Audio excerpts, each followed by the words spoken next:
But go ahead, Tracy. Oh, I was just going to say, I've seen the entire Smiley Face Killers documentary, and that was just absolutely awesome. And as I know from editing video, it's a monumental task. So that was, I just got to say, hats off for putting all that stuff together. I mean, thank you. Pretty sure you're the only one who's compiled all that information all in one place. I think so. I don't think anybody is like pseudo autistic enough to do something as crazy as compile 3.5 hours of information. But that was kind of. Well, it's terrific. I need to hold on a sec. So, yeah, I'm not trying to take over your show, Sean. You want to ask the introductory questions and whatnot? We're totally casual. I'm really glad to start with that because I feel like that's just the other day, William, I shared just one of the updates. And I think it's one that's in progress. I don't remember the name. And I got quite a bit of pull on Facebook just from my friends and family, and it makes me feel good when you're doing something that, at the minimum, builds awareness, because the Smiley Face Killers phenomenon is a horrible thing, and it's not something we can talk about in the past tense, unfortunately, and there's people still at risk. So, folks, if you're not aware of the fact that the what looks like ritual killings, they're still going on, and it's worth it to let especially college-age men know, to point them in William's direction and let them catch a heads up, because it's something that's happening. So that, it's horrible, but I'd much rather be in a position to know about it and share, as opposed to people being more at risk, because it's shocking. It's a really shocking. Excellent point. So can I ask something like, I know you're kind of more broadly an investigator of all sorts of occult things. When did you get started with that stuff, and what would you say is the first topic you really delved into? Well, I would say I was always a person who was willing, even like before the advent of like media, of the internet media, I was always willing to read alternate sources of information that were not corporate or state influenced sources of media. So even before the internet, I was reading stuff about JFK, alternate subject, never a public person, but really my first book was Prophet of Evil, which was really about Aleister Crowley, his ideology, and its influence on the events of 9/11 through numerology, but also the referential meaning of that numerology. So that was really where my research, just personal research, like I read a lot. I don't watch sports or anything like that. So it leaves a lot of free time to just kind of sit around and troll the internet. But I was always curious about the events of 9/11. And that's kind of what led me into the occult. And it was because I think I've learned over the last 10 years, looking at a deeper level of any topic, there's a lot more to these stories that even the journalists and other people, whether their biases or their sensibilities, do not want to look deeper into these subjects, prevent them from, I think, seeing the broader meanings of truth. And so that was really it. I would say I got labeled as an occult expert. I wasn't in the self-styled label at all, but it just seemed to be stories that I was willing to tell that nobody else seemed to either, for one reason or another, didn't want to talk about. So that was Aleister Crowley, then the West Memphis 3 ritual murders, then the history of Aleister Crowley through the 20th century, through people like Timothy Leary and Jimmy Page and all that. And then it was really through that book, my research into Alan Moore and his references of Crowley in From Hell and The Watchmen, was the Smiley Face. So that's where I started to make that tie, because I heard about the Smiley Face Killings. There have been journalists talking about it. And for people who don't know, the way it got its name was there were two detectives in New York, Gannon and Duarte, who covered one of the first known cases, a guy by the name of McNeil in 1997. And there was another professor who was in Wisconsin. His name is Gilbertson. So they kind of met up actually because they saw the similar pattern, and they labeled these killings of college-age men who have disappeared and then found in water, typically longer than they should have been found. Typically a body will float 3-4 days, even in colder water. But they labeled it the Smiley Face Killers because of the prevalence or the appearance of this smiley face that is typically where they think the body was put in water, not where the body was found. So somewhere around there, it's been a spray-painted smiley face in a lot of these deaths. So that's kind of how that whole pattern of me studying Crowley led me to making the documentary. I had no contact with either Gilbertson or Gannon or anybody associated with that, and they just came out with a really superb 6-part series on oxygen that came out in December. So I was really pleased to see that. Oh, good, good. Superb job, yeah. So anyway. I want to ask you about this. There's this mockumentary that is on YouTube, and it won some awards at Cannes. And so when you look on YouTube for stuff about Smiley Face Killers, this is the first thing it presents you. And since it's a full movie, someone who doesn't know much about the subject will just end up watching this whole thing. And I looked at the comments. People cannot tell that this thing is fake, or at least half of them can't. And then the other half, when they see that it's fake, they think, oh, the whole thing is fake. The whole subject is fake. Right. So what do you think about that? I'm glad you brought that up, because there's many other subjects, maybe Crowley, where there's so many different opinions and people hiding truths about Crowley, that these cases are very similar. Why are there cul-de-sacs? Why are there dead ends? Why are people manipulating facts about these cases? Why are they trying to debunk it? That movie's had a lot of influence. A lot of people have watched it. And like you said, it's a 50-50 choice between whether they figure out. Nobody in that documentary is real. Nobody there is associated with any of the families or anything. So why did somebody make it? And then the subject has elicited interest in Hollywood and in creative people who are making stuff. Because right now, there's a project that's being filmed by the guy who wrote American Psycho, Bret Easton Ellis. Yeah. Oh, wow. So, and it's based on the Smiley Face Killers. And I know somebody or something came to my attention that the production is happening somewhere in the Midwest, and I think Crispin Glover is in it. Yeah.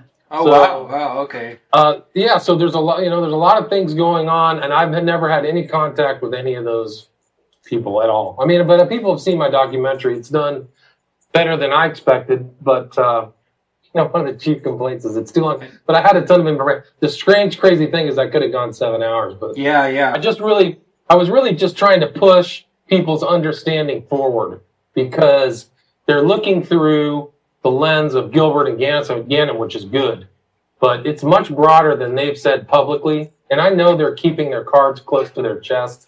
They're not telling the full story. They've made statements in their most recent series that there's 11 other additional symbols that they found associated with these deaths. And I think that my documentary was trying to and Jim Smith was my chief researcher. And I actually think that he's the most important. I've come to this conclusion. I didn't have it, but it's Smiley Face Cult is his tag on Twitter. But I think he's actually the most important researcher on the subject, even more, and it's probably a bold statement, over Gannon and Gilbertson, who really are the original kind of guys. But I think what Jim Smith has done is really broaden understanding, particularly mine, about the global nature of this phenomenon, because it's happening in the UK.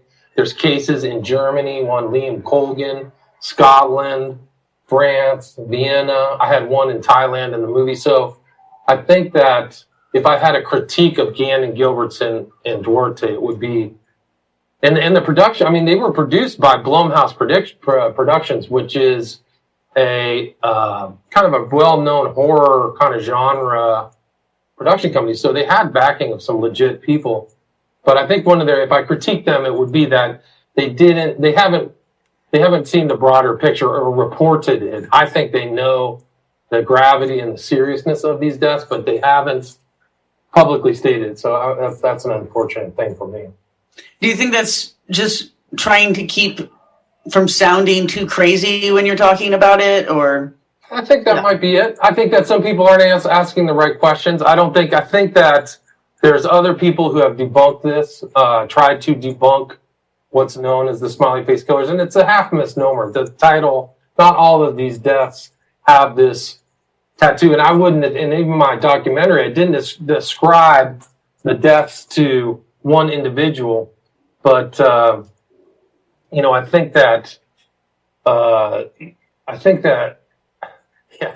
I mean, I think that there's a lot of people trying to debunk. And I actually made a video 2 weeks ago on my YouTube channel. I would recommend you and your listeners watch, which was titled "Debunking the Fake Debunkers" or the Failed Debunkers, because there were 2 documents. One was by Study for Center for Homicide that supposedly debunked the cases, and then another one. And I just analyzed them and showed that there's so many more cases. There's 200 to 300 cases of these young men disappearing and being found in water. That the phenomenon, without question, is happening. Yeah, And, yeah. anyway. I gotta say there, Bill, that it's a pattern that I've seen. I've been doing, kind of same as you said, not real big on TV. Lots of reading, lots of conspiracy research for a long time, 20 years at least, probably more. And I actually did an interview with a man named Jesse Waugh called "Paralleling." Was the subject of the same thing, where somebody's coming out with what seems like really honest, pertinent information, shocking, taboo, or controversial in nature, usually occult, they'll come out with a similar or almost identical story. They'll even put a person up that looks similar to the original researcher. They'll put out debunking and misleading dead-end paths. And when Tracy told me about this second documentary, I thought this is a huge example of someone paralleling off of yours and other people's research and leading them to, they almost want people to acknowledge that something exists. Like, okay, I see it, I know it, then it kind of goes away and they don't keep looking into it. And so I want to remind people too, the link is in the description to find William Ramsey, and there's a link there to buy the documentary. And of course, we encourage you to do that. If you haven't seen it, I didn't catch the whole thing, but I've been following you and the work for a while. But I think that you guys are definitely over target. I'm glad you made that point, because there was something that happened that I just analyzed, which was the Hampstead SRA case. Hampstead Heath, yeah. Hampstead Heath, and I didn't really know what to make of the 2 young kids, but I reanalyzed it after all these years, and to me, it's a hoax. And it was something that was put together to make it sound believable, right? They had all of the SRA elements. They were talking the same language. There was child abuse. There were so-called rituals. But when I really looked into it, it was fake, and it's a real concern, because some of these people are discounting, like you said, discounting real phenomenon by referencing hoaxes or fake stories or fake narratives, and then saying that extrapolates into the entirety of the phenomenon, which is a logical fallacy, but still, that is happening. That, like you said, these fake stories are definitely being proffered by people for either profit. I think half of the UFO community is hoax, at least half. Yeah. And there's tons of money being made by these people. So that's one subject matter, whether it's Satanism, parapolitics, UFOs, where all of them have that problem of hoaxsters who really are informational snake oil salesmen. So, and it's happened in this Smiley Face Killers as well. In that documentary, the fake mockumentary, one of the elements that it has in it, which I couldn't believe they were being this blatant about setting the kind of trap that we're talking about. But the person who's the main investigator in that story, in that fictional story, it comes out that he was faking a lot of the evidence, and then at the end he's kind of saying, well, I was doing it to try to get people to believe it, or to get them to take it seriously. But so the researcher gets debunked in the fictional documentary as being a hoaxster himself. So right. I mean, interesting, great point. Imagine that's you, that they're that's basically, this is someone standing in as you, trying to represent you to people that haven't seen your actual work yet, so that when they hear about you later, that's what they're going to think about. That's just what I imagined, because you're the go-to expert on this subject, and so who else are they portraying but you? That movie has had tons of views. Last time I checked, it's over 1 million. So somebody's clicking on it, and I always field those questions whether it's real or not. So it might even be, what's really scary is that might be the most referenced film and document over all the subjects of anything involving what's known as the Smiley Face Killers. It's scary. It is, because if it's if it is real, which, we all believe it is, everyone who's talking at the moment, well, it's very dangerous then to throw people off the trail there. Right. With something that's serious, because people actually, this is something that's ongoing, still a threat to young men. And what you've been describing about how these guys are being slipped roofies, basically, usually that's how it seems to start. Well, that's something that guys aren't looking out for, and they should. Right. But only if they would have heard a story like this would they even think about it. Great point. Absolutely. So I think the predators who are out there had that advantage. So I think that it's important to get the word out. I think it's kind of creeping into the consciousness with greater presence than any time in the past now because of this new documentary. And also, there just more people are involved in the story. And for people who don't know, there's probably 10 armchair researchers like me who have massive spreadsheets, Excel spreadsheets with names, dates, circumstances, and they're looking through all these cases. And, the numbers are off the charts. Nobody wants to really publish their findings, which you can't really blame because people could misuse it. But there's a lot of people working on it now that I can't disclose, but it's there's a lot of things happening outside of the public purview. And really, just to reference the oxygen thing with Gannon, Gilbertson, and Duarte, they had the more case that I followed. So when I really started researching was probably 2016. The first case I followed where I followed a man who disappeared and then was found in water was Joey LaBute out of Columbus, Ohio. And he was on Grindr. And I said, if this guy gets found in water, I'm going to freak out. He was found in water in the Scioto River. But one of the main cases that I really researched was a guy by the name of Dakota James, another young gay guy on a gay dating app in Pittsburgh, PA. And they featured him in that documentary, in that Oxygen series. And they did an hour-long story. And it involved really one of the primary medical examiners, not just for the Smiley Face Killers, but for the U.S., a guy that most people are familiar with. His name is Cyril Wecht. And he was the first guy to read the medical examination report of McNeil in New York, but he also read Dakota James's and found that the medical examiner, the original medical examiner, whose name is Chinese guy, who's not even an American, bungled the medical exam because Cyril Wecht found ligature marks on the neck of Dakota James. And his body was, it wasn't in the water for 40 days, according to Cyril Wecht. So then when the mother of Dakota James went to go talk to the DA, she said that somebody from the FBI and somebody from the Secret Service was there as well. So, wow, very important development, and that's that just came out 3 months ago. So somebody else was looking into it. So, just for the sake of telling the audience, what is it you think that's going on when these guys are missing for several weeks before their bodies show up? Well, I think they're being abducted. I think that they're being targeted, and they're either being targeted through gay apps or just at the local bar.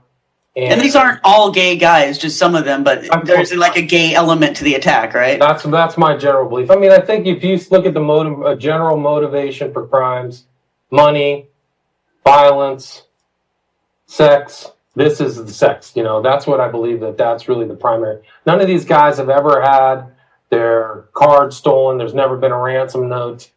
And it doesn't seem, I think the violence is an aspect of it, but I really think that they're targeted because they're all basically fit the athletic, skinny profile. Like they did a show that the guys who did the Oxygen show were recently on two really important big shows, Dr. Phil and Oz, the Dr. Oz. So you can see those online where they're giving their information. Unfortunately, it's full of sound bites and cutaways to advertisements. But in that, Gilbertson got up and took the BMI, the body mass index, average American, average male.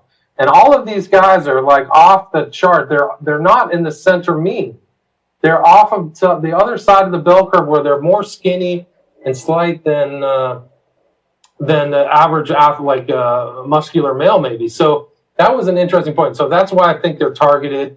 There was a very interesting article that just came out in the Daily Beast by somebody who's been following the case for a long time. Her last name is Egan, E-G-A-N, Daily Beast. And she got information from Dakota James's friend that he actually had been drugged 5 weeks before he disappeared. And he was at a hotel and called her and said, I don't know where I am, come help me. So there's other aspects of this where these people may be selected or targeted for one reason or another. So I think to answer your question, primary motivation is, yeah. So, yeah. Sorry. The primary motivation is sex, you're saying? Yeah, that's what I think. I think that's probably why people are confused about the phenomenon, because it's within a subset of the larger hetero community that doesn't understand, the homosexual community and then an even subset of that, which is BDSM, gimp masks, GHB, right, S&M, poppers and all that kind of stuff. Yeah, right, exactly. Chemsex. Chemsex. I don't even know that one. So you just Tracy, you've never heard of? There's definitely the drug poppers has been popular for years in gas stations, and you huff it during sex. And I just know that because I mean, like William said, I've known a lot of gay people. I was a rock and roll musician, so you get more insight into someone's actual lifestyle when you're around them and exposed to them. And poppers is like an inhalant, and they'll inhale it during the whole intercourse process, whatever they're doing. It's just like accoutrement to some gay sex, So that's. And GHB actually is used as a date rape drug, but it's also used as a stimulant in certain parts of that community. In my documentary, I covered Stephen Port, who is a Grindr serial killer, and it was covered in a book by Warren, who I interviewed, and he was involved with tons of GHB, and he said he was involved in these parties where they would meet up on gay apps and just do a bunch of drugs and have sex, Yeah. So. There was did you hear about that guy that died recently from that? He was like a weatherman or something. He was a nude guy. Right. Yeah, no, that's exactly it. It's the same thing. So he met a dude on Grindr, went to a hotel room, got meth, was in a gimp mask, was on some kind of sex table or something like that, and barfed into his gimp mask and died. I can't remember his name. But yeah, have you heard of Ed Buck? Have you heard of Ed Buck in Los Angeles? No, who's that? Ed Buck was a well-known Democrat. Well, he was a fundraiser. He didn't raise that much funds for the Democratic Party, but he has been involved in these types of, he's had 2 dead bodies of black men come out of his apartment in West Hollywood. And in all of the stories of people who've been with him say that it involves GHB, mainlining drugs, gay sex, the whole thing. And so really dangerous kind of behavior with that guy. And there's been rumors that he's been doing it over the country too. So they need to research him. That's a rumor. That's I don't have any facts that he's done that before. But you start looking into these cases. I've talked to people here in Los Angeles, like the Grindr app, like a lot of West Hollywood, there's a subtext of violence and risk involved in that. People get rolled, people get beat up. So a lot of these more recent cases involved gay dating apps. And Stephen Port was on all these gay dating apps under different names. So he was soliciting people, very actively under different names. It was very illegal. I'm kind of curious. So, go ahead. Oh, sorry. I was kind of curious why the Secret Service would be investigating this. Do they normally investigate? That's a great question. I mean, I don't know. I guess you could call them. I don't think they give you an answer. But typically, the Secret Service has a preset, line of cases that they can cover. I think it's messing with the currency, trafficking, so I think it might be a trafficking issue, or international issue. So it's very interesting that they were both there. So I would highly recommend people for an update to watch. You can watch that Oxygen documentary, 6 documentaries or 6-part series on iTunes for $10. It's not bad, and it's worth every penny. I think they did a great job, particularly on the Dakota James one. Was off the charts because they brought in a heavyweight who contradicted the medical examination, which also happened in another case called Chris Jenkins in Minneapolis. And in that case, the actual police changed the determination from accidental drowning to either murder or, something unusual. So, and that happened in another case on this documentary where they changed the determination of death. So I think the police are catching up, which is Good. it's really fantastic. Yeah. So one of the things that I thought was so interesting about your documentary is about the last half hour of it. You get into kind of the symbolism of the smiley face itself, and you talk about its potential origin in the Watchmen comic and movie, and then you get into some of these bands, including Nine Inch Nails and a video that they did with Peter Christopherson, and I think you also talk about Coil. Right. And I just nearly jumped out of my chair when I heard you guys when I heard you talking about that, because I've been doing some work on that subject myself, and I was familiar with those bands from when I was a teenager, and I used to listen to music like that. Right, throbbing whistle. Yeah, and I always just thought it was so intriguing and odd and weird and interesting, and I didn't really understand, what the meaning was behind some of the stuff they were flashing. But then a couple years ago, I ended up doing some research into, I guess it started off with some of the kind of Pizzagate stuff. And then I ended up in this trove of information having to do with some Marilyn Manson stuff. And that brought to my mind some of the Coil albums. So I started looking into that. And then I saw for the first time in my life the actual video to Love's Secret Domain, which me and my friends used to dance to at the goth club, and we all, it was one of the creepiest songs I remember, but I never knew what was so creepy about it. Now I see the video, the guy's dancing there at a Thai brothel with little boys. Yeah, it's not girls, though. They're 12-year-old boys in G-strings, right? Yeah. Yeah, and he's like gnashing his teeth at them, or the front guy for the band is kind of threatening them with the lyrics to the song while he's watching them dance. Right. It's just His name is John Balance. So John Balance and him are in Coil. But Christopherson, preceding Coil, was with the Robin Crystal. Yes. Right. Yeah. So I if you wouldn't mind, I think you found a really important clue. So if you wouldn't mind, go ahead and tell us what you found about the Nine Inch Nails video. Well, the name of the video that was directed by Peter Christopherson was called Broken. Now, Peter Christopherson was part of the kind of avant-garde, cultural, nihilist, post-industrial underground, and very smart guy. His dad was a professor in the UK. But he also, before he even got into videos, he did a lot of album covers. So he did 3 album covers for Peter Gabriel.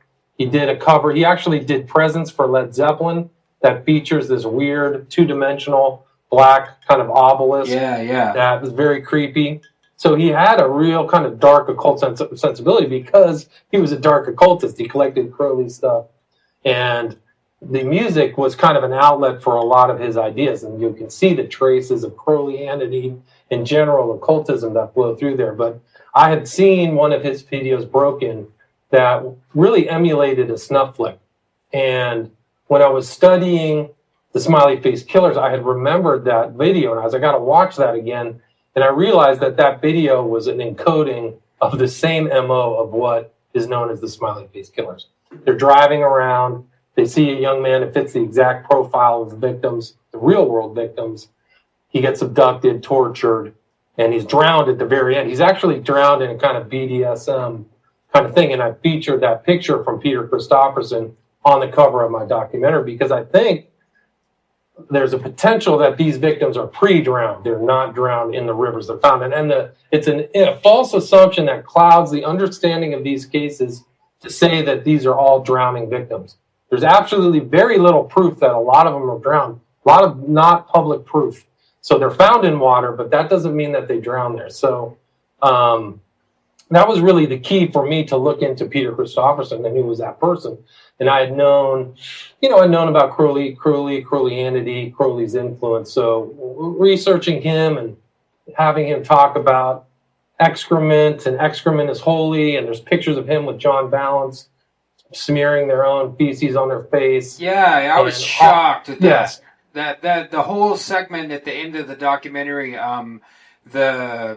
I think you're reading the lyrics or insert notes or something where they're essentially confessing to be killers. They're saying, I am a murderer, and there's photography of them with totally being scatological in the most disgusting way. I mean, it's just terrible. I mean, that... Right. I mean, and then you get into like the same kind of Crowley idea where the bodily fluids are holy. That was kind of Crowley's sensibility. So yeah, I mean, that thing was that statement being read by John Balance was the kind of ideology of the band, right? Yeah. So they were saying all kinds of admissions in that recitation, and there's all kinds. Their visuals involved the black hole sun, Crowley's unicursal hexagram. So even before the internet, really, they were very sophisticated in their kind of black magician, roles and playing it out. And I've always thought about these cases that there's two things about the Smiley Face Killers. It's the advent of real travel where people are traveling often, and also communication over the internet, I think, are both a part of these cases. And that's how I think the MO is learned. But like I was talking about Joey LaBute earlier, that weekend was the weekend where the kind of a big convention took place, which was the Arnold Schwarzenegger Classic. So a bunch of bodybuilders come into town. Joey LaBute disappears, and then, I mean, what if you were a perpetrator, you just skip town, right? So, Exactly. Yeah, so anyways, Peter Christopherson was networked. He did all these videos for Robert Plant. I mean, just so Pink Floyd, he did visuals for. Oh, his resume's insane. I couldn't believe his resume. It was insane. Yeah, amazing stuff, man. Biggest... A lot of well-known. He did something for, what was the Three Boy Band? He did one of their videos. They probably had no Nelson, idea was that what they were called? What was it? It was Nelson, wasn't it? Is that what they were called? Yeah. Oh, wow. Yeah, and he also did Rage Against the Machine's real early videos. Yeah, real I saw scrappy, nihilistic. And that was really their ideals, the ideals that he had with Genesis P-Orage and their band. They were very post-industrial, mentality, their sensibility, nihilism. And I think they kicked, his real name was Neil Megson, who I think is dying right now, is Genesis Porridge. But they kicked him out of England because he had either real snuff films or fake snuff films recorded, and people called him the wrecker of civilization. So, they have a very remarkable pedigree, and I mean, stop the charts. People don't know about Peter Christopherson, but people in the alternative media should. They should understand him because he was very intelligent, and the way that he blew off steam was just like, he just was not unusual. He was a very unusual person, and I include him right there at the end of the documentary wearing a shirt that says "I'm evil," because I think that really was his sensibility. He was going to really investigate at an intellectual level all of the aspects of being an evil person. Yeah, transgression to the max. I agree. Exactly. That's the vibe. Yeah, maximum transgression. This completely inverted concept of exactly that very few people would ever want to do or give themselves over to. But I think him and John Balance went that way, and John Balance went insane. Seemed to go insane, and woke up in the morning drinking wine. God only knows what kind of evil stuff they were involved in.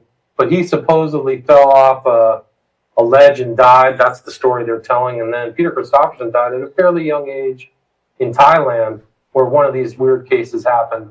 Not at the same time, but both of them are dead. But they left a record, I think, that people who are studying the occult, not for an occultist purpose, but just to see what these guys think, really should look into. Do you think that people kind of find it hard to believe that artists who do disturbing imagery in their art, in their music, would actually go ahead and do it? And yes. To me, it was hard for me to get over. And then I had to think, well, why is it hard for me to get over? And it's because I would think that if I was doing a crime, I would want to hide it and not let everyone know. And so you think, like, why would you write a song about it after you just did something like that? But really, it's a way of hiding in plain sight. Right. And then the other thing too is if there's an occult aspect to this, which I mean, that's all it is. It's an act of occult. It's a magic act. Then letting people know in a almost in your face way and just daring them to take you seriously, that might be part of it. Part of the sacrifice. Well, I would agree with that. And I think you make an excellent point, is that they use different language. And I think the smiley face symbol and some of these other symbols are a way to communicate to fellow travelers what is going on without ever admitting anything, right? So if people see the smiley face tag, they go, okay, I get it. You know, the other people who are into that stuff understand it. So I do believe, and if you look at like the broader context of criminal groups, whether they're gangs, Crips, Bloods, Latin Kings, they all have these symbols, you know, these symbols that they mark themselves, tattoo themselves with. If you see these smiley face tattoos, they're all over the place. D. Antwoord, this one band guy, he's a well-known rapper.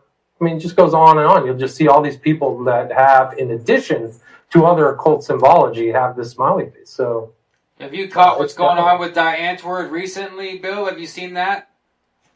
I heard that there's even more crazy stuff these guys are involved in, you know. So. Die Antwoord, allegedly the singer, the main male figure, his name's Ninja, and he had like a little 15-year-old underage understudy, and got high on mushrooms, pretended to be demon possessed, and sexually took advantage of her, and she was keeping it on the down low, and now she's bringing it out in the press, and. Yeah, I heard about her. Yeah. Sorry to jump in, but I just want to say she's 20, and they're going around suing everybody who's talking about this. So just want to put that in there. She was 20. Yeah, okay. Thank you very much. Yeah. Those are all speculative and alleged. We don't know them. Yeah, exactly. Right? I wasn't there, certainly. Right. So okay, well, neither was I. So and, I was going to. That was the alleged story. But I actually did hear that came to my attention. Yeah. So he has the 23 Enigma tattooed on his shoulder, which goes back to Burroughs, and actually the smiley face goes back to Burroughs. Burroughs used the smiley face, which is why I think Nirvana used the smiley faces. Cobain's affinity for Burroughs. Do you know that Cobain and Burroughs did an album together? No. I remember that one. Yeah, they did some really underground work together. There's pictures of Cobain with Burroughs. And Burroughs is supposedly, I don't really know that much, but I was told that he was like one of the early writers as a gay revolutionary, this whole idea that the gay culture is an elite culture, that they can do, kind of do what they want, kind of like Crowley. And so that was some of his writing, which, ties in. And somebody has sent me some incredible stuff. There are gay writers out there who have views that, these young men are their, ideal partners, whether willing or unwilling. So, yeah, it's their harvest, exactly. I've seen it. Ginsberg, so the whole different sensibility that nobody would ever know. Yeah. But you start reading some of these gay, nihilistic literature. I can't remember the guy's name offhand, but it is off the charts. It's unbelievable because it fits right in with the ideology that would inform somebody to do these types of crimes, this type of crime. Are you talking about Hakeem Babe by any chance? No, I know that guy. He's an occultist. No, let's see if I can find his name. But Allen Ginsberg might be the name. I remember somebody giving me a book of poetry of Allen Ginsberg's and reading through it. And, like some normal kind of far out beat poetry, and then like really hardcore gay erotica, and specifically focused on young men, there's a video of him at a NAMBLA conference, writing poems about young men. So. Yeah, Ginsberg, and those guys all, and the whole, I saw it's either in the documentary or otherwise. I was absolutely shocked to realize to what depth science fiction in general is kind of painted into this boy love NAMBLA ping pong pizza corner. Like all of science fiction, like the same accusations are put against, who's the man? 2001 Space Odyssey, his name slips. Arthur C. Clarke. Yeah, Arthur C. Clarke, they were going to give him a big award and pulled it back because he was over there in Sri Lanka playing ping pong and openly soliciting boys and not ashamed, not hiding it at all, so. There was a article that was suppressed that I included in my book, Children of the Beast. It was totally suppressed by the government in the UK, where he admits, I just pay him a little bit of money. They'll do whatever he wants. Yeah. Like he's flat out saying that is his class. And he supported the ping pong club. That's where he would go to, predate on these Sri Lankan kids. Yeah, it seems like it's always ping pong. Yeah. Yeah, ping pong. Well, there's an interesting scene in Kubrick's Lolita where there's a ping pong scene. So it seems to be a symbol, a known symbol in that community. And Pizzagate was never properly investigated. And there are some of the videos that are taken inside of Comet Ping Pong have people wearing smiley face symbology. So it's there, it's there. And people on that Instagram account, nobody ever mentioned it. Not his, but his friends, Elephantis' friends, have all kinds of smiley face symbols. So pretty dark stuff, man. I've gotten the impression that the ping pong thing indicates a group situation where you've got the victim in the middle and then two perpetrators on either end, basically. So I've been. That's not too graphic, but Well, that's putting it nicely. Yeah. I mean, Oh yeah, that's just laughing nervously here. But I'm now, trying to find this guy. Yeah, if I can find his name. But I'm sorry. Go ahead. no, it's fine. I just wanted to ask, like, has any, I guess most of these cases there aren't autopsies because they're assuming that they're drowned, right? So, Correct. but I mean, yeah, have they found any evidence of these guys being raped? Or I know there's some evidence of torture, like cigarette burns and things like that. Right. Well, it's a tough aspect of these cases is because there's supposed to be a state mandated medical exam on anybody, but the question is how authentic they are. If you look at this case of Dakota James, the thing isn't even correct. You had a foreigner guy, Shu Wang or whatever his name was, doing a lousy job. And how common is that?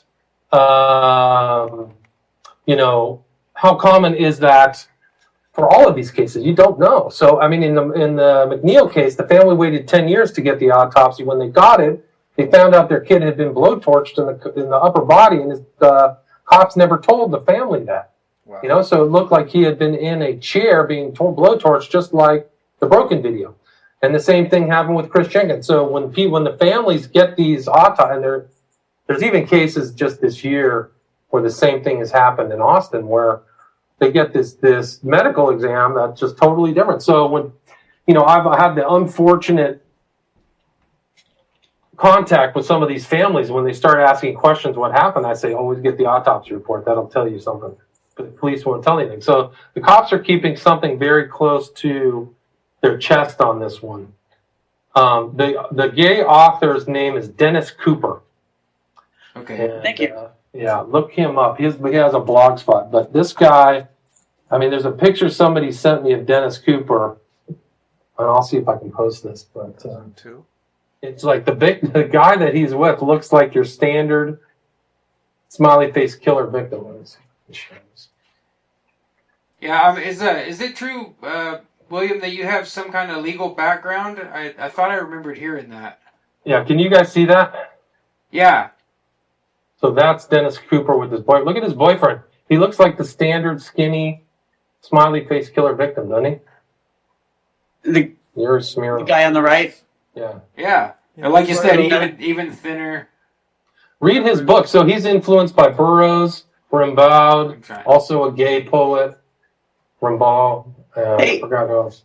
Is there any way we can see the right side of the screen there? I'm trying to adjust it. It jumped me to full screen as soon as Bill shared, so that should be. I'm almost there to fix it. So let's. There it is. Let's try that. I'm sorry. No, it's fine. We've only recently started using Zoom, and we love it. It's worth the money, but all the functionality is not 100% yet. But is that showing it to everybody there? Nope, I changed it back there. That should be.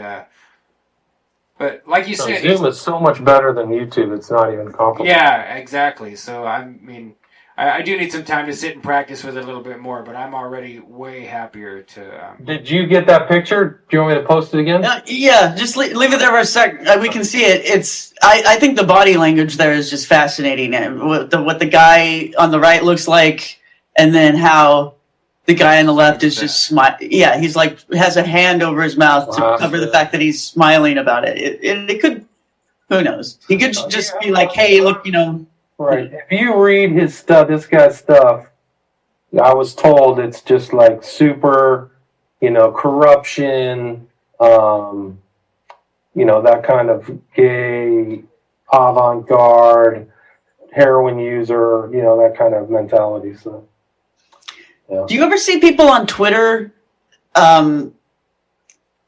threatening other people in a covert way? Like now that my eyes are open to this, I see it a lot, especially on certain accounts. Tell me more. What do you mean by that? Like dropping hints to people that they're trying to intimidate. People that might be a future victim or something. Oh, well, yeah. I mean, I think that Jim Smith has seen things where these people are being told stuff, or there's a very strange text being sent at off times by some of these people, or they've gotten text like, "This is a beautiful full moon." So that's kind of a taunting aspect. Whether they're outright being threatened or like something's bad is going to happen, I've never seen anything like that that's really that overt. But I was ashamed that none of these Grindr accounts are ever subpoenaed and figure out who these people are. Because I think if they could solve one of these cases, they could solve 10 of them. Just like Stephen Fort. Because if you can get one guy who's committing this murder, you can trace him back and see if he's done it before, right? So it's the same thing. This guy, have you heard of the McAdams deaths in Toronto? Where a guy was a predator in the gay community. Once they traced one person, they actually arrested him while he had a victim, a young man, tied up on his bed. Wow! He literally had abducted somebody and tied him on his bed. But if you look up that case, it fits like my perpetrator typology to a T. He had kind of older victims, but people had all of those missing person signs up on street lights and sides, like, where is this person? And people didn't know where they went, and when they traced it back, they found out the dude had killed like 10 people. Yeah. Wow. It's just so mind-blowing. Like the confessions and depositions, the filmed, that stuff is just bone-chilling in that documentary of yours, Bill. Watching those cops work those guys and getting them to confess to what they actually did. I just turned it off for a little while. Like, man, that's so... I think you're right, though, that the veil of silence... I think once somebody tumbles, there's probably an opportunity for a lot more progress to be made. Yeah, I think so. I hope the cops are looking in that sensibility. I mean, I'm just an armchair researcher. I don't have resources like they do. The FBI's yearly resources are $9 billion. So they have means and ways to look under the surface that only I can't see. So I hope that eventually they figure out what's going on. And I think it's a shame, too, that they haven't really warned the public. I've tried to get the message out, but I really think it's the government's responsibility to warn people. But there's a lot of other interests that are preventing that from happening. I don't think they want to panic the public, and I don't think they want to dissuade people from going to these colleges where a lot of these people are victims, or most of them. So I think that, it's a very odd kind of situation where some information really isn't getting out. Well, it might connect with the general roadblock that we've noticed with like research we've been doing and people that we're watching, where if it ties into this trafficking thing at all, right, then all of a sudden you can't get any cooperation. Like, everyone wants to act like it's fake. You're going to get censored with YouTube and Twitter, and then if you go to the authorities, you get, I don't know, I've experienced, because I've tried, a very weird interaction where they're kind of blowing you off and not encouraging you at all. They don't even want to hear the information you've got. And yet you get the vibe from the way that they respond that they know exactly what you're talking about. They've got their own files about it, but they just don't want to acknowledge it. Right. No, I've had that same experience. I gave up calling the cops. I used to, in like 2016, I was calling some of these police departments trying to inquire about some of these deaths. And it was pulling teeth, man. Who are you? What do you want? I can't comment. After you get that over and over again, it's like, no way. There's my cat. Yeah, we got animals all around here too, man. But yeah, so I've had that same experience, and it's interesting. Like, if you look at the Dakota James case, they basically said, show us proof that he was murdered. So they pushed the investigation on the family. It's off the chart. So, and if you look at the Stephen Fort case, the way that he was caught was it was a family member nagging and cajoling and pestering the cops for the CCTV video. And when they got that video, they said, who's that guy with my brother? Who's that guy? And that guy turned out to be Stephen Fort. And then they started unwinding it. Who else have you been with, Steve? Where are these other people? And they figured out, they don't know how many people that guy may have killed. They got him for 4. he could have wasted 20, 30 people. They'll never know. So it's crazy to think that these cases, you're in a situation where the government is not working alongside these families. But I would be very nervous if I was the government, because the mothers of these victims aren't going away. They're not going anywhere. So I would just keep an eye out as these cases progress. They are still progressing. It's all it takes is one pull of one string and one investigation, and everything could easily unwind. So it would take. Don't you think this kind of crime that just takes a lot of nerve to do? I mean, wouldn't you be afraid of getting caught, especially if they're doing it over and over again? You know. But if you look at some of these cases, so there was a girl. Her name is Elise Soper, and she wrote about the drowning cases just in Boston alone. There's like 30 cases in Boston, 30 in New York, and she had a blog called Cryptid Antiquarian. So if you were researching Smiley Face Killers, I would recommend looking at her posts, because her posts are really good, but also because there were like 2,000 comments on those posts where people are going, this is not legit. These are not accidental drownings. And then people started to tell their stories where they were solicited, where people came up to them and said, hey, can I buy you a drink? Where do you go to school? They get skeezed out. They start getting freaked out. So I do think that these guys are clever enough. Let's see, it's a two-pronged thing. You have the clever perpetrators and the obtuse police who say nothing's happening, these are accidental deaths, which allow the predation to continue, right? So if you don't have somebody looking at it, the predators probably thought this is a cakewalk, right? Because nobody's ever going to think what happened. So they figure out the steps that need to be taken. And this happens when men drug women too, right? So that's the known thing is date rape drugs, where the guy's probably like Cosby. How did he do it for so long, right?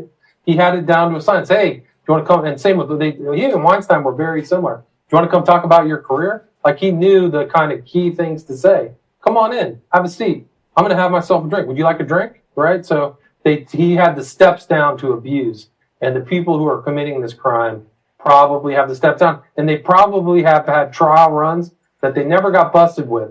And there are two situations in Gilbertson and Gannon's book where guys ended up in the hospital. They don't know how they got there, but it's pretty clear that they were drugged, but they didn't end up as victims. So there's probably tons of cases, and people are talking about those cases now. There's a comedian, his name is Tom Dillon, Dillon. He runs a podcast, and he recently had a guy who claims to be somebody who survived the Smiley Face Killings, a guy who said he was out, he got drugged, and he woke up next to a river. Wow. You gotta take it with a grain of salt, but still the guy seems legit. Why is he telling a story? So, these facts are coming out in different places. Unfortunately, the shortcoming of a documentary is that you can't put in all that secondary and tertiary research because, it's just too much information. But there's a ton of information on my YouTube channel. I've done so many interviews with Jim Smith and covered so many of the individual cases and interviewed a lot of people about the Smiley Face Killings. So if you go to William Ramsey Investigates, you can just see it, and it's all dated, so you can see how my investigation is progressing. My understanding is getting better and better over time. So I would suggest. So, Bill, do you have a legal background? Is that right? I'm a member of the State Bar of California, so I did go to law school. I did practice law. I'm still an inactive member. I still pay my dues. Yeah, I just wanted to be sure because I don't want to say that, that you are a lawyer or be telling people that. I thought that was true. And I just want you to know that your presentation definitely comes off that way. And I think it's a very good thing for any and all of your work. I've looked at a lot of your stuff. I remember listening to the Cortez readings that you did. And I think I found you through Jason Horsley on the Liminal List. Your Bill's interviews about Crowley with Horsley on the Liminal List are just great. It's just really good conversational stuff. What do you want to go over for the audience? What you discovered about the meaning of the actual smiley face? I don't think we managed to get that far. So when I was researching the book about Crowley's influence, so tracing his influence through the gay movement, through modern culture, through music, Page, Osborne, through the cultural people, Leary, Alan Moore is one of the people I came across, and he uses this smiley face. It pops up really prevalently. It's a key component in the Watchmen series. And this comedian, who's one of the main characters who gets killed, is this guy who uses the smiley face. And actually, I think it goes back to Burroughs, but I really came across it through Moore. And that smiley face, he had all of these things. I think that Moore, as he said, there's documentaries about Moore. And in one of those documentaries, he says, I'm half a writer, and he's done a lot of, he's probably the most famous graphic novelist in the world, most successful. He says he's half a graphic novelist and half a magician. So he's studying the occult. He knows the occult. He's had rituals. He's been in contact with entities by his own admission. And he's clearly integrating stuff into all of his stuff. And a lot of his material involves things that the occult, From Hell, whether it's V for Vendetta, whether it's where he quote the protagonist quotes Crowley, "Do what thou wilt," whether it's the Watchmen. So getting back to the Watchmen, this comedian, there's a sequence in the Watchmen where the comedian is a person who goes to Vietnam and kills because it's a big joke, and it tied into some of these occult ideas, particularly Crowley, that reality in the universe is a big joke. Kind of like just like what you posted earlier today about the Joker, which was the laughing joke, was also written by Alan Moore, right? This kind of grinning anti-hero, the Joker. So I think this conceptual ideas behind the comic are very similar to a lot of these deaths, is that they can commit them because it's a big joke. So that's probably the occult tie into at least some of these murders where that symbol is used. So, and then it goes on because it's integrated in so many elements of common culture, movies.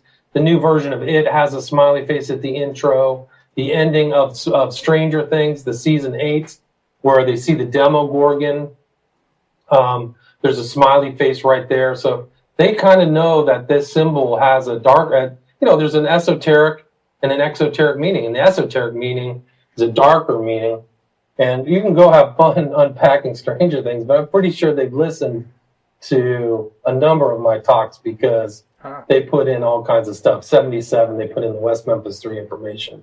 Demogorgon is one of the 77 names of Satan that is in, what's his name? One of these occult, the Satanic Bible by LaVey.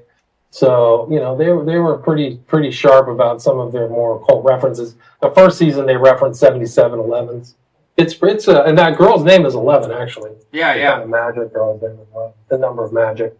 So, anyway. So, hey, I've got your book, by the way. Hey, and, this is where I first heard about you, this book. And it was really, Well, it was really an eye-opener because, there we go. Sorry. It was originally just a manuscript. That's why I kept it 8x10. Now the new version is 6x9.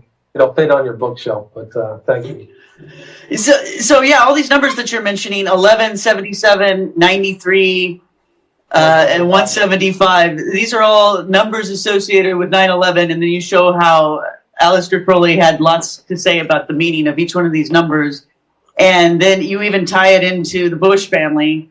And I get the idea from what you've written and other things you've said that you're one of the people that believes that there is a biological connection there between Aleister Crowley and the Bush family. Is that right? Well, that's a good question. I think, looking at all the facts, what makes the most sense, even though I have no evidence, is that the arranged marriage of George H.W. Bush, the senior, and Barbara Bush was an arranged marriage, knowing that she was the offspring of Aleister Crowley from her mother, Pauline Robinson, who was in France at that same time Crowley was, and was alleged to be a servitor while Crowley was doing one of his rituals called ECL, Erato Comatose Lucidity, and it required servitors.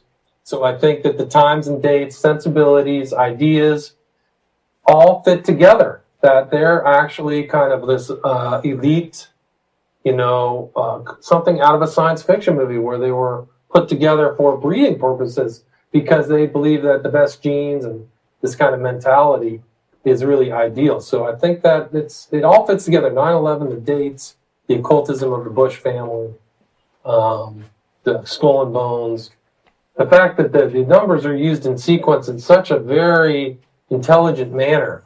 1177, the Liber Oz, the numbers of the devil, the fact that 93 is really a Crowley number. It references in the Kabbalah to two supreme concepts within his religion, Thelema and Agape, will and love, right? Love under law, love under will. But then the 175 is even more sharp because it goes back into this notion of people who love Satan, that they adore him. The adoration of Satan. You'll see that in common culture. It's a common phrase. And so, and that's supposed to be like a ritual. It's a ritual act. So then you can kind of look into the broader context that 9/11 was a very sophisticated mega ritual involving occultism to make change in conformance with the magician's will. And that change was really a global change, New World Order change that family was interested in promulgating. Well, this is the same mentality that you're describing with the Smiley Face Killers, really, right? To kill so many people for some ritual purpose and then, laugh about it afterwards. They're laughing. And it's like, so that would explain then why the Secret Service is investigating this subject, or rather perhaps investigating people who are investigating it. And that's an excellent point. I'm glad you made that statement. Well, it's okay. So on the one hand, you've got this, criminal case that or ongoing set of criminal cases that you're studying that someone could look into without knowing anything about conspiracy theories and just take it totally seriously and never really have to get off into the weirder subjects in order to understand what's going on there. But then it's got to connect to this other stuff because, so people think about Crowley. If people have ever really spent a lot of time studying him, and especially if you've ever, dipped your toe into any of these groups that he started and that continue to basically worship him. Give me 1 sec. Hold on. Sure. Yep. You can keep going, Tracy, or I could just cover for a second. It's all right. I'll do that. Okay, yeah. It's like you don't think of these people as being the Illuminati, right? You don't think of them as being the big conspiracy, the controlling the world, because you just think of them. Well, you can see them influencing these kind of weird bands that we're talking about, like Coil and stuff, and definitely Crowley has had some influence in pop culture, and so the armchair researcher will find that out pretty quickly, but you still might find it hard to believe that, like, the people that are actually controlling the world might be into Aleister Crowley's magic too. Oh, sorry about that. Can you restate that? Sure. I'm just I said it in a long-winded way for the audience, but really all I was just saying, like, when you meet OTO people, for instance, your first impression is not that these are the people controlling the world. Right. And you might think that you can see them easily influencing weird bands and weird artists. But you don't think of Aleister Crowley being the grandfather of the future, or great-grandfather, I guess, of the future president. But then you just explained how it could have happened, and there's actually a bloodline to trace there. There's actually a story to follow that makes it all make sense. It's not just that they look similar with their facial features. There's a reason to believe that they could be related. And then if you were to take that seriously, then you look at the weird things that have happened in the Bush presidencies and look at the numerology and the symbolism, consider the Aleister Crowley influence, and it all falls into place. It's mind-boggling, but I think you're right. Right, and that date, 2001, was such an important date. It was really a nexus point, a confluence of so many different things that, and those years of Bush were really incredible. There was all kinds of wars and social upheaval and the literal pumping and dumping of the entire economy in 2008. I believe they did it intentionally. I don't think that was some random event. No, absolutely engineered. Zero under Bush, and then deragged, and then knew that the docks were all crap and that the whole thing was going to go down in a big old furnace, a massive dumpster fire. Because people then would be interested in trying to save their house and their butts instead of tracing any illegalities or criminality that was involved. So it all fits together. There's not proofs. I don't have proofs. But if you put that picture of Barbara Bush right up next to Crowley, it's a freaking carbon copy. I'm sorry to say that. They both have big, blocky heads. Crowley was of Irish descent. So, you know, these things fit together. And you can see that pattern of how that the Bush family's influence on so many events, so many not very savory events, drug dealing and all kinds of stuff. I honestly don't have a lot of proofs, but all the notions. Crowley himself, if you really research Crowley, he didn't really care if he had like out of wedlock kids. Somebody came to him later in life and said, "I want you to have my son." He said, "Sure, whatever, I'll do that." He had children that, I think one of them, he said, "Oh, she'll make a nice whore," like real. Of course. He was never a parent. He never was around it. Well, it gets worse than that. I mean, there's some discoveries they made on one of his more recent books where he was raping his 2-year-old kid, and his wife was doing it too. It's like he wrote that in Magical Record of the Beast, 666. So it's not a pretty tie, and it fits right in with a lot of this infant abuse ideas and stuff like that. So it's really grim. Crowley is a very evil person. I call it prophet of evil for a reason.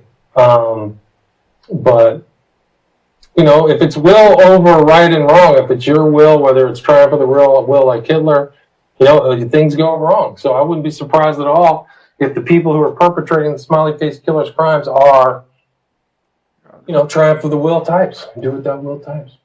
I think I told you that I saw on Instagram an art display that was pictures of it were being posted by people who were in the now modern manifestation of the Process Church, and a lot of them are holdovers from the original one.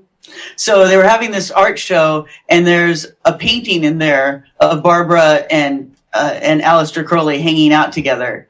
So it's almost like these people that I think would have some direct insight into whether or not that theory was true are making a joke about it. Right. Well, that's it. So then you see the insider joke, which is probably the use of the smiley face. Do you ever see the meeting of Ozzy Osbourne with George Bush where he was at the White House?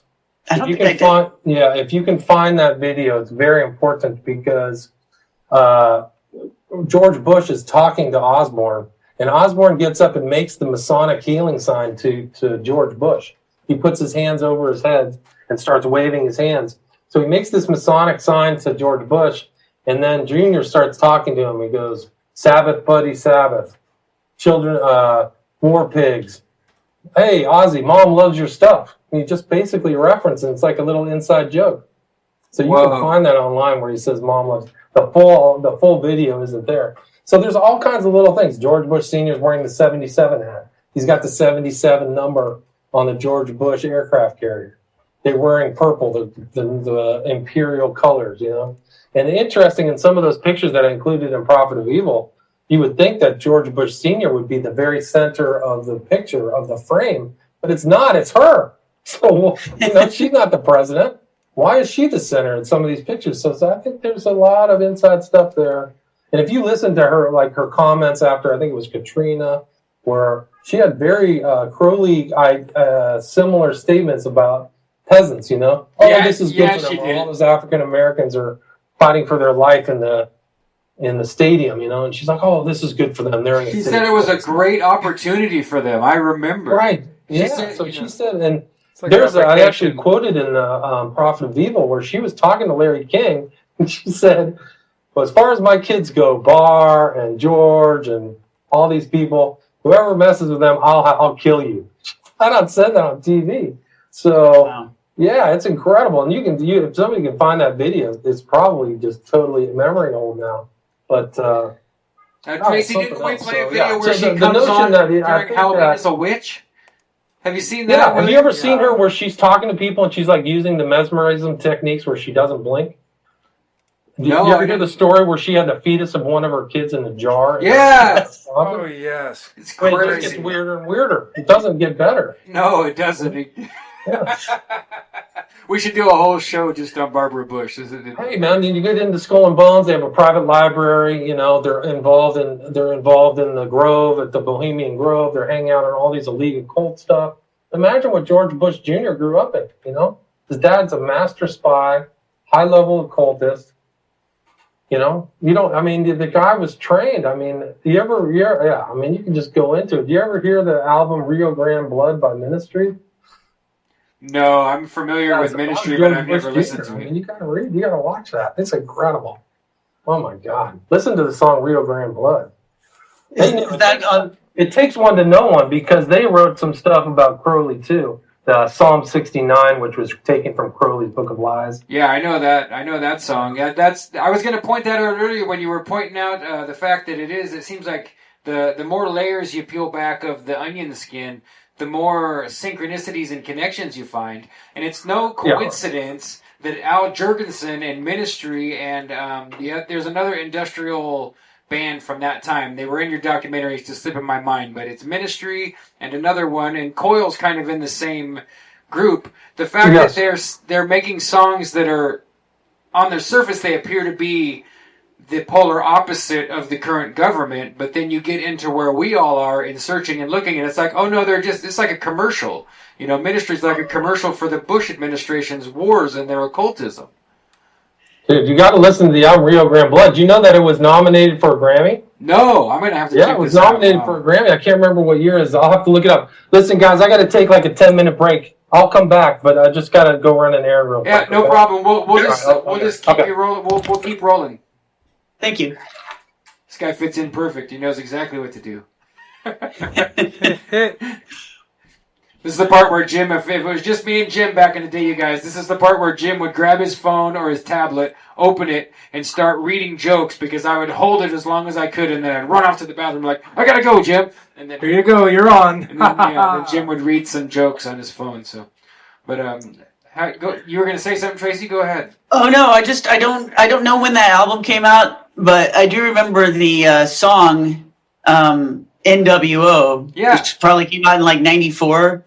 And you know he's got the scratchy voice going on. He's screaming. You can't really understand everything he's saying, but I remember him saying he's like describing, you know, wars, I think, and kind of dystopian future of the New World Order. And then there's this line where he's saying, "I watched the destruction through the eyes of a clown." That part I could hear. And so I remember when I heard that song, and I knew those guys were into magic and Aleister Crowley, and I already knew about, you know, I was a teenager, but I had already heard about like Masonic conspiracy theories and the New World Order and stuff. And I just thought that this song was occultists laughing about what the big occult conspiracy is. And so even though, the way that they look, the way they dress, the crowd that they appealed to, you would think that that's kind of the counterculture and therefore maybe the anti-government crowd, or at least the establishment crowd. But I don't know what they would say now in an interview, but I took that song at the time when I first heard it as laughing praise and enjoyment of the horrible reality that the New World Order was creating, you know? And so, and not that I thought necessarily they were part of it, but it was almost like they were being spokesmen for it, you know? Right, and it seems like, man, I thought it was just earlier today, it slipped my mind, but something similar where we,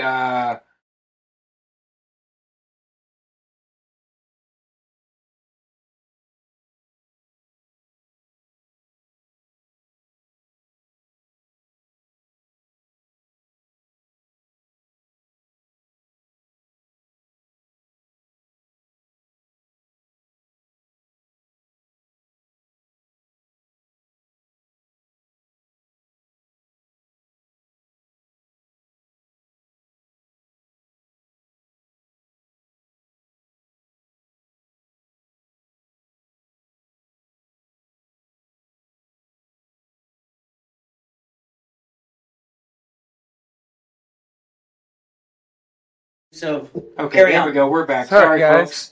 folks. Jim was trying to solve a camera problem, and if you don't add the microphone, sometimes you'll find us dead in the water, a little bit of dead air. We apologize. If you didn't catch it last week, we added a second mouse and keyboard so that we could overcomplicate the control of the behind-the-scenes switchboard, and it is such a good time to now share instead of doing it all by myself. But yeah, that's what happened. And I did this once before. If you've been with us a few episodes, you definitely recognize this oops on the microphone kick. But we're back now, and thank you so much for always letting us know. I remember one time, my girlfriend called me on the show. She's like, the mic's not on, but it looks like we've got it fixed. Hey, can I share the Raisin Bran box with everybody? Yes, please. Ladies and gentlemen, Tracy Twyman on generic Raisin Bran.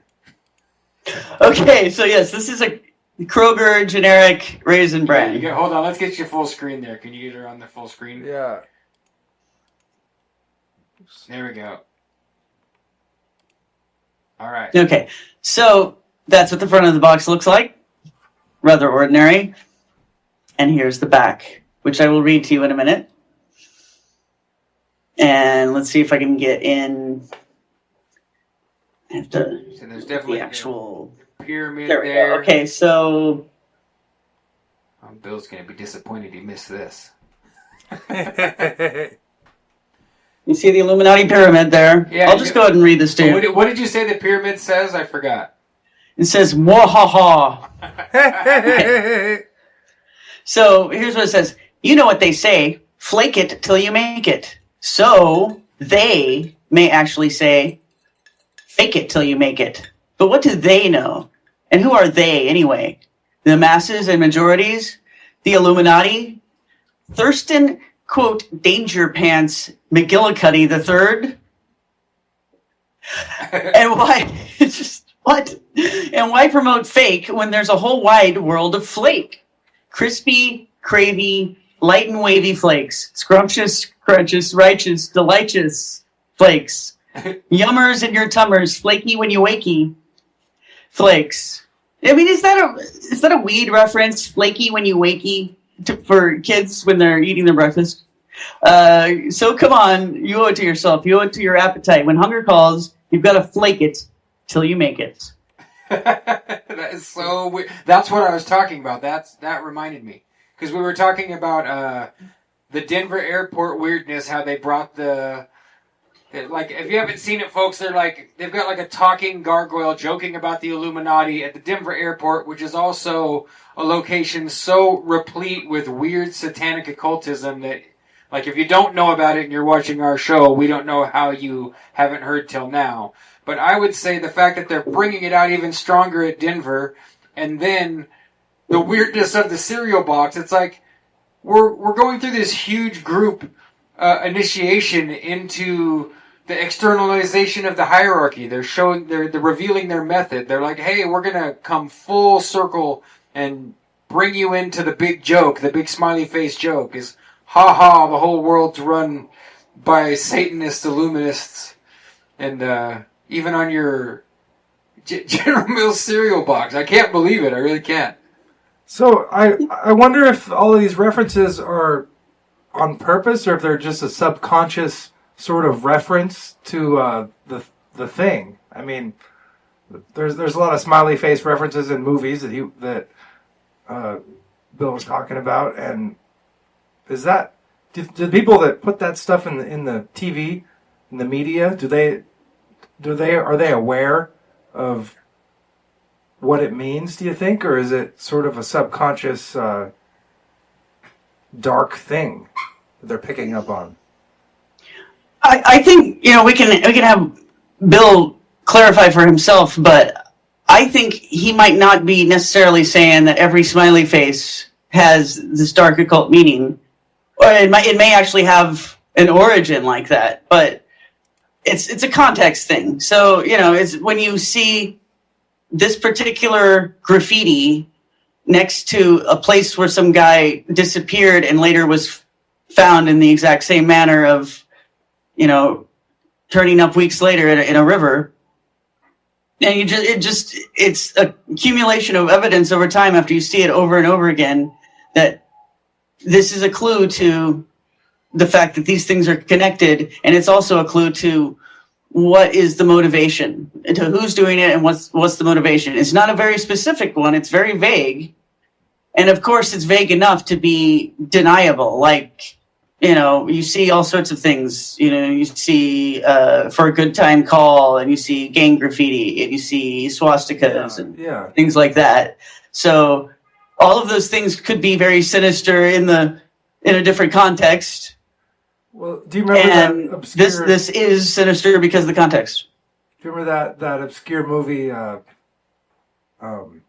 was it called? With Tom Hanks, where he was, he did all that stuff. I forgot the name of the movie. Just slipped my mind. You read the running Tom Hanks. So it must be the one with the box of chocolates. Yeah, the box of chocolates. Forrest Gump. Yeah, Forrest Gump. Thank you.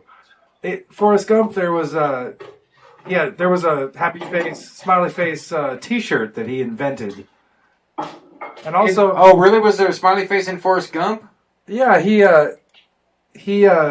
was running across the country, and somebody gave him a T-shirt, a failed T-shirt designer that's right. gave him a shirt, and he wiped his face on it, and what ended up happening is it made a happy face, a smiley face on the shirt, and the guy sold him and became a millionaire. Hey, and then supposedly the dang volleyball's a smiley face too.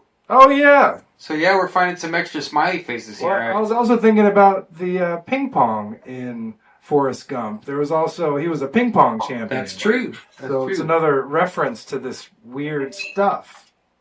And to clarify for what I'm not saying for sure, but I think what Jim's getting at is that obviously sometimes intentional symbology is placed in things, and a lot of people might miss that or overlook it. Oh yeah, so we're here, Bill, to catch you up. We're still kind of coming back to the smiley face point.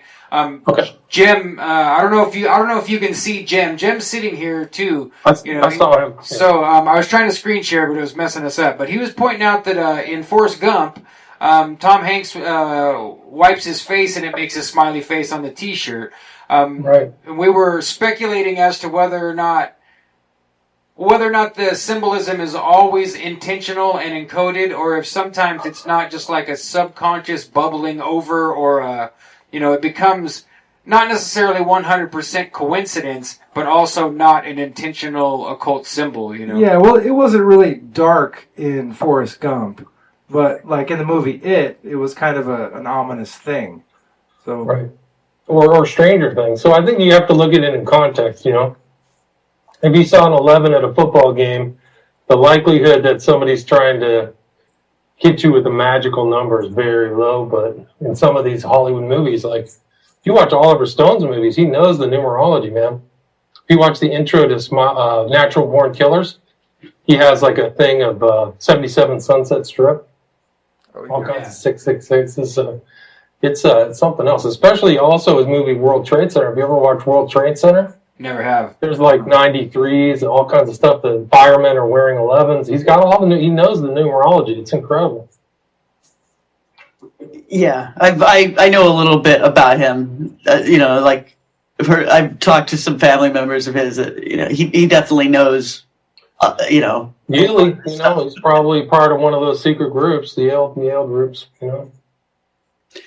So, you have some stuff about Process Church on your Vimeo account. I noticed that. Do you have a documentary about that, or? Well, I did some research. I researched a guy by the name of Timothy Wiley, who was really the number 3 guy at the Process Church, and I included a segment about the Process Church in my book, Children of the Beast, because it really was an offshoot of Scientology, a much more darker kind of more. It was just like a not for the masses like Scientology was. But it was definitely a cult that was influenced by that stuff. I think the woman died, but the man, his name was Moore. I think he actually lived in New York. I don't know if he's dead yet. Timothy Wiley recently died in the last couple of years, but he was an interesting case study. So I included some video about him, and you can see him kind of log rolling with other known kind of occultists or people in that in that milieu. If you It's a want, great you know, metaphor, chatting. Bill. So, I want that metaphor to stick around. That's a great metaphor. Occultist log rolling together. We need some Yeah. memes, folks. If you're up for making some memes, definitely put like Crowley and Johnny Depp on a log or whatever. You know, Crowley and well, they help each other out. You can tell they're just like serving up softballs for, you know, Yeah. not difficult questions. So, Well, while you were Yeah, so- gone, Tracy read the back of a cereal box that she has there, and it's just like a generic Raisin Bran box, but it's got like Illuminati symbolism on it. It's got the pyramid and like all this strange, almost enchanted kind of goofy poetic language. And it's so in our face in comparison to how it used to be, even, I would say, even 5 years ago. I mean, all of us that have been doing this for a while can recognize 10, 15, you know, even more. The stuff wasn't out there. You had to dig hard. The internet wasn't as accessible, so you had to really look around and start referencing, reading citations, and asking around, you know. But now, Yeah, like good point. literally on the back of a generic cereal box, Tracy, while you stepped away, she read it out for us, and it's a trip. There's an actual joke about the Illuminati, yeah, on the cereal. oh, right. Well, I don't So know do you- what to say. Do you believe what the guy from the Ultimate Evil? I'm forgetting his name right now, but like he had Maury Terry? Maury Terry. Okay, so he was thinking like Process Church got into this this hitman business, and they were going around the killing people. Metzger, Yeah. Manson too. I think that they were. I think that the guy who was busted for the Son of Sam murders was part of a cult. Yeah, so I think that they were hanging out at Untermeyer Park in New York, and that there were tendrils that went from there, probably all over the country, but reached all the way to Stanford University Chapel, where Arliss Perry was murdered. I wrote an article about that murder because I grew up in Palo Alto. So I used to actually know the priest who was like family friend, who was the priest at the time that she was ritually killed. And the rumor was they moved her body, and only the people on the inside knew, but she was found on the altar. Well, I thought it was really strange. The guy they eventually tried to arrest, and he killed himself before they managed to get inside his apartment to arrest him. But like, he's the guy that if you read the Ultimate Evil, he's actually mentioned there because he was the security guard. Security guard, right? And they mentioned Maury Terry talks about him as though, well, he's already been eliminated. Eliminated, right? Okay, so He had a copy of Maury Terry's book when they found him in his apartment, right? And that murder was done on Crowley Mass, right? October 12th. Yeah. So I mean, it seems like very inside. You know, it seems like it's more than coincidence that he got away with it as long as he did, and then he got the tip off. You know, to swallow the cyanide capsule and whatever he did. He probably blew his brains out, but like There's that. a lot more to that story. And yeah. I'm sorry, I talked over you. What'd you say? Oh, I was just saying, I guess that's the way it was planned, was like, you know, when you finally do get caught, you're going to kill yourself. And then they did, you know, it was like a story only in the local paper that he got arrested. Nobody else mentioned it, or that they tried to arrest him. And then they never elaborated, you know, like the police department never said anything more about it, which the nicest thing you could say about that is maybe they're still investigating something broader, and that's why they don't want to come out with the information. But otherwise, shouldn't they give the public closure on what was a big deal at the time, you know? Right. No, it's a good point. I don't know. Don't you think more people were probably involved instead of just one guy? Yes. How did she get into the chapel, you know? Yeah, how did he get eliminated as a suspect in the first place? Right. Yeah, it's super fishy. So, yeah, I mean, I think if you know, there's all this circumstantial evidence that Process Church was, on the one hand, it's trying to infiltrate all of these bands, pop culture things in the 60s, and successfully doing that. And then, you know, on the other hand, they're also infiltrating the Manson family. They're implicated by other criminals that have already been convicted or confessed to, you know, being involved in child trafficking and murdering people, being Murder for hire. Yeah. murder for hire, and then even disguising it, or if it's not a disguise, it's like they add on this element of a ritual. And maybe it means something to them because they are a real cult. But at the same time, it gives the crime cover so that nobody looks into the broader reasons why a certain person was targeted. So it just seems to me like this was the beginning of what ended up, what now encompasses Smiley Face Killers. Like that, whatever that cult is that's doing Smiley Face Killers, I wouldn't doubt at all if they're, if you could trace their lineage, if you ever find them, you can trace them to the Process Church. I mean, do you agree with that? Yeah, I wouldn't be surprised at all. I think one of the Manson family's victims, one of the lawyers, their defense lawyer, was found in a river. Can't remember the name of him right now. So, yes. You wouldn't be surprised if I think Manson probably was hired out to kill Polanski's Sharon Tate and those people. It's probably what happened. It was never explained, but that family. So I wouldn't be surprised if underground there are all these knowledge and connections of how to pull off the perfect crime, and then ritualize it too if they do or want to, or certain dates. So I wouldn't be surprised at all if there's a direct lineage that goes back 50 years, 40 years. Wouldn't be surprised at all. We're getting a question from the chat here for you, Bill. If you're familiar with William Sims Bainbridge, Oswald Yes. Spanger in the chat says he's also related to this Process Church angle.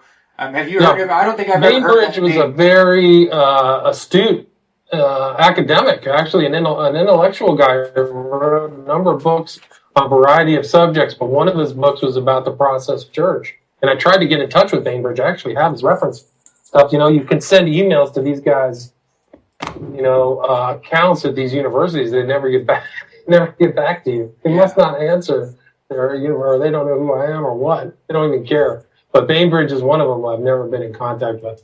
But when I was researching the Process Church, I tried to get, and that book is hard to come by. I think it's very expensive right now. I can't remember the title. But yeah, I know of Bainbridge. Yeah, that's it. Were you going to say something there, Tracy? No, not at all. Go ahead. Okay, I was going to say that if you've never heard of Steve Outram, we had him on the show a few weeks ago, and Steve's excellent. He's really well known for the Burning Man stuff. He's done a huge expose on Burning Man about how it's pretty much a huge sci-tech government op, kind of Woodstock 2.0. But we were pointing out at the time that they had just busted all this new Michael Jackson documentary stuff out. What was Michael Jackson, R. Kelly. They brought all that out at the identical time that NXIVM really would have been hitting the press. And we speculated at that time that they were once again paralleling, damage controlling. Now here it's a couple weeks later and they're recanting and or casting doubt on some of their statements published in that Michael Jackson Leaving Neverland documentary. So, Right. and the NXIVM stuff does continue to develop, and it's really ghastly, kind of all in the same vein. Yeah, So- it's getting worse. There's more and more stuff that comes out. It's getting worse. It seems like they're definitely pulling their typical media trick of getting us a sleight of hand. But it seems to me like they're using similar subjects. Like, instead of just using something bold and blatant like a war bombing or something, or a scandal, now it's like they're using taboo sex issues to distract us from more severe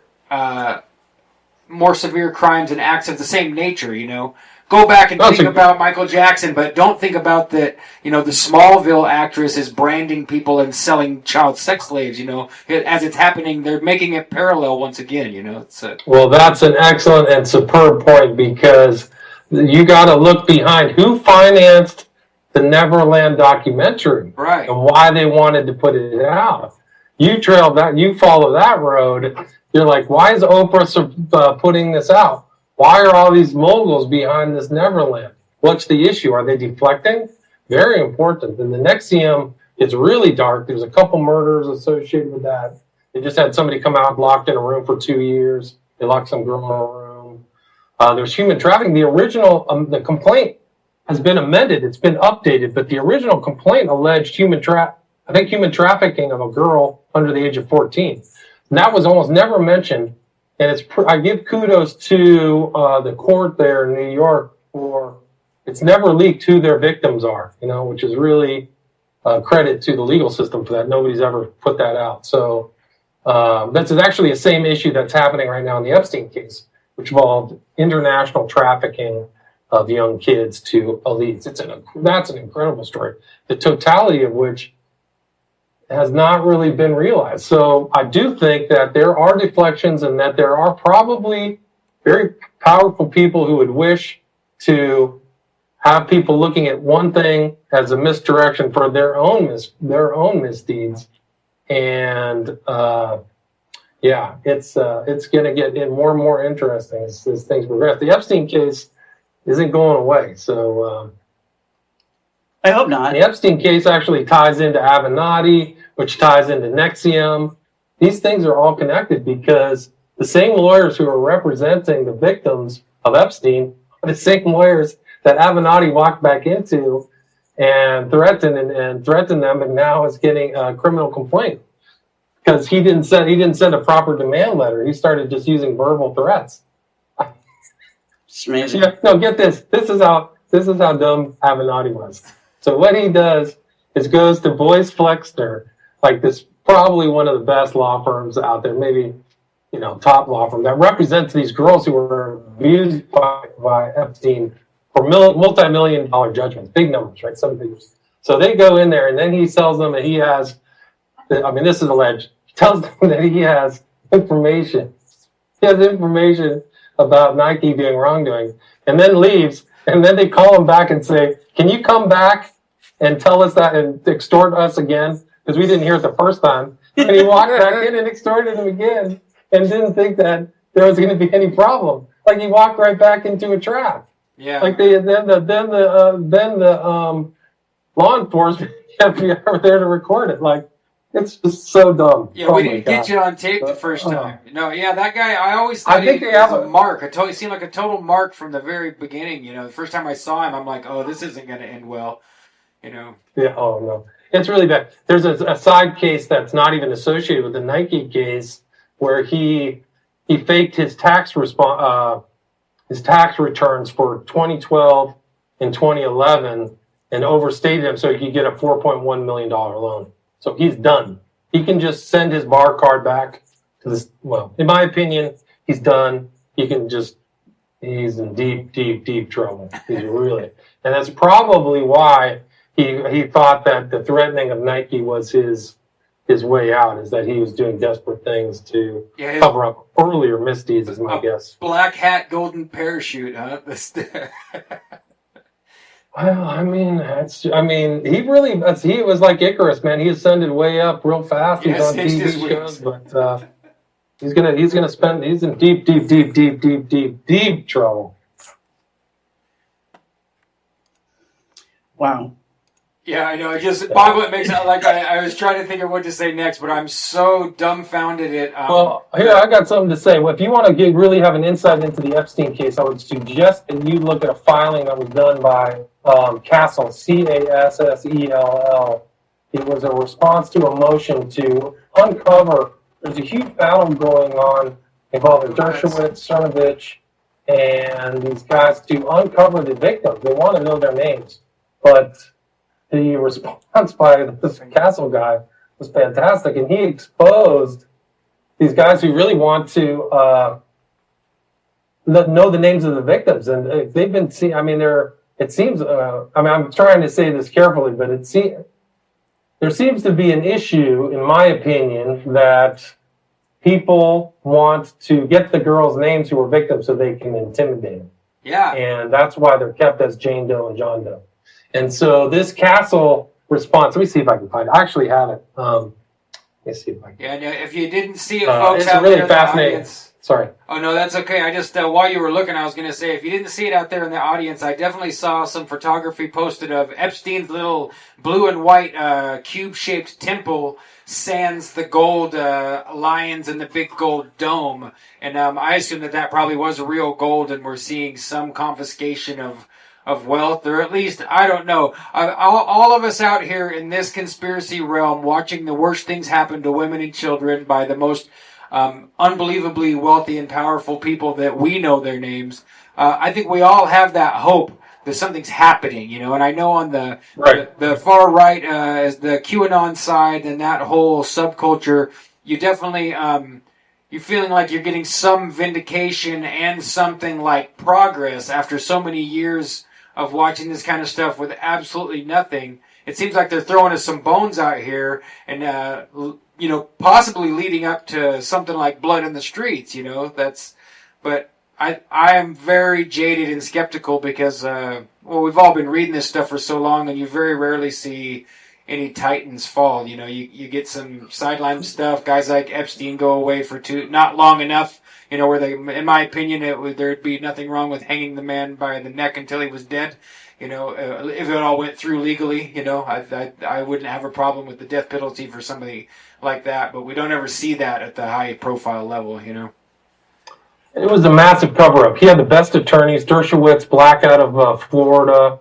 And they not only were they successful in getting him off, but the way that the media held it, they had, in my opinion, I don't even have evidence, but the fact that the whole story was really not covered by the national media should elicit questions by people as to why a story that involved a rich guy trafficking kids from South America and flying around in jets to private islands and New York could not get a case. The federal case didn't involve anybody else.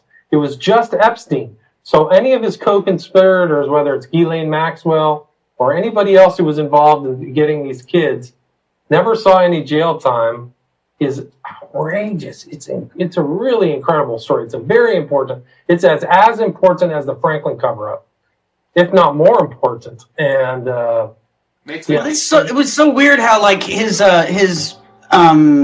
jail time. He did do jail time technically, but then they just let him out of jail for most of the time to do his job. I think he showed up for an hour a day, is my understanding.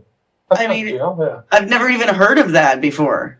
That is weird. Oh, yeah, no, he got a sweetheart deal. He got something that was it was kind of like the Jussie Smollett, vacate. That's another insider crazy response. That's not even a clever cover-up. Like, at least in the Epstein case, he got something on paper where he had to do time. And Jussie Smollett, they're so clumsy, they just let him off in their entirety. And the backlash from that's going to be really problematic for Fox. And it goes all the way to Michelle Obama. That girl who was talking to Fox was basically Michelle Obama's factotum for 7 years. So, I mean, it's like, that story's crazy. Anyway, it's good that you're right. Just as your original point, the fact that at least some of the big malefactors are getting in trouble is a good thing. Do you know that in a court documents, Virginia Roberts, a.k.a. Virginia Giuffre, said that Dershowitz had sex with her 6 times? No. I didn't know that specifically, no. Yeah. So this is a guy involved in rape, statutory rape, who's teaching at Harvard, supposedly, allegedly. How does that, can somebody explain that to me? What kind of bizarro reality that is? I just don't get it. Like, she's making this allegation, and there was a second girl who came out and alleged that something like that happened. Well, but Dershowitz is still being interviewed on TV, and what's weird is he'll be interviewed about subjects similar to this, as though he could have an opinion about child trafficking or rape or any kind of Me Too related subject. I mean, how could you interview him about that, you know? It's off the charts. It's so astonishing. It's just hard. It's hard to believe. Anyway. Yeah, and I wonder... Actually, just to interrupt, sorry, but if I put in the notes the 2 things, response in opposition to motion to intervene, DE 550, I would encourage people to look that up. And then also Bainbridge's book was Satan's Power, Psychotherapy, whatever it was. That's what he wrote about process. The hardcover is selling for a very reasonable $257. Wow. Yeah, so... Yeah, because they don't want you guys want to set up a GoFundMe. You know, we can get 1 copy and we can all mail it to each other. Yeah. Yeah, Dershowitz, if people don't know, I mean, Dershowitz has been involved in the positive, trying to put a positive spin and a positive image on sexual depravity all the way back to Deep Throat. I mean, if I got into looking a little closer at Dershowitz when him and the other famous Jewish professor got in their kind of media tiff. I'm trying to think of the man's name. He eventually lost his tenure. He wrote a book, that wasn't favorable towards Israel. I just can't think of his name. But I dug into it then, and he was part and parcel of getting the whole deep throat thing going. The whole who's Larry Flint? He's just kind of like the long-term spokesman for